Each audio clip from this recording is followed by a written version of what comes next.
मित्रों, हिंदू धर्म में नारियल का विशेष महत्व है। नारियल के बिना कोई भी धार्मिक कार्यक्रम संपन्न नहीं होता है। नारियल से जुड़ी एक पौराणिक कथा भी प्रचलित है, जिसके अनुसार नारियल का इस धरती पर अवतरण ऋषि विश्वामित्र द्वारा किया गया था। आज हम आपको नारियल के जन्म से जुड़ी यही कहानी बता रहे हैं। यह कहानी प्राचीन काल के एक राजा सत्यव्रत से जुड़ी है।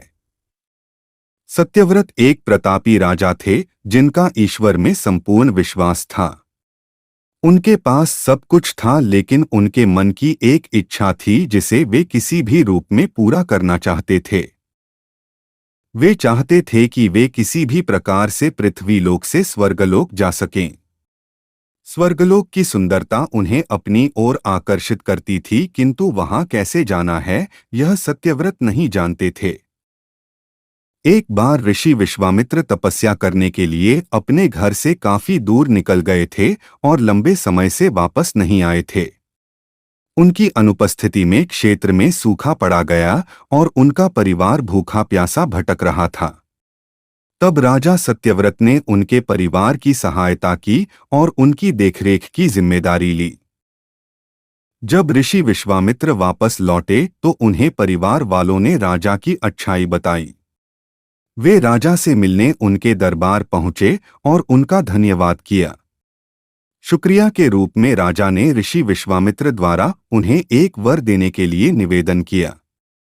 ऋषि विश्वामित्र ने भी उन्हें आज्ञा दी।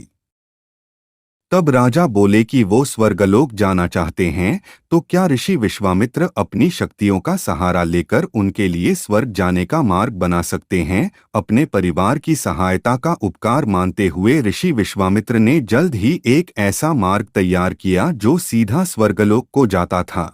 राजा सत्यव्रत खुश हो गए और उस मार्ग पर चलते हुए जैसे ही स्वर्गलोक के पास पहुंचे ही थे कि स्वर्गलोक के देवता इंद्र ने उन्हें नीचे की ओर धकेल दिया। धरती पर गिरते ही राजा ऋषि विश्वामित्र के पास पहुंचे और रोते हुए सारी घटना का वर्णन करने लगे। देवताओं के इस प्रकार के व्यवहार से ऋषि विश्वामित्र भी क्रोधित हो गए, परंतु अंत में स्वर्गलोक के देवताओं से वार्तालाप करके आपसी सहमति से एक हल निकाला गया। इसके मुताबिक राजा सत्यव्रत के लिए अलग से एक स्वर्गलोक का निर्माण करने का आदेश दिया गया। ये नया स्वर्गलोक पृथ्वी एवं असली स्वर्गलोक के मध्य में स्थित होगा, ताकि ना ही राजा को कोई परेशानी हो और ना ही देवी देवताओं को किसी कठिनाई का सामना करना पड़े। राजा सत्यव्रत भी इस सुझाव से बेहद प्रसन्न हुए, किंतु ना जाने ऋषि विश्वामित्र को एक चिंता ने घेरा हुआ था। उन्हें यह बात सता रही थी कि धरती और स्वर्गलोक के बीच होने के कारण कहीं हवा के जोर से यह नया स्वर्गलोक डगमगा ना जाए। यदि ऐसा हुआ तो राजा फिर से धरती पर आ गिरेंगे। इसका हल निकालते हुए ऋषि विश्वामित्र ने नए स्वर्गलोक के ठीक नीचे एक खंबे का निर्माण किया, जिसने उसे सहारा दिया। माना जाता है कि यही खंबा समय आने पर एक पेड़ के मोटे तने के रूप में बदल गया और राजा सत्यव्रत का सिर एक फल बन गया।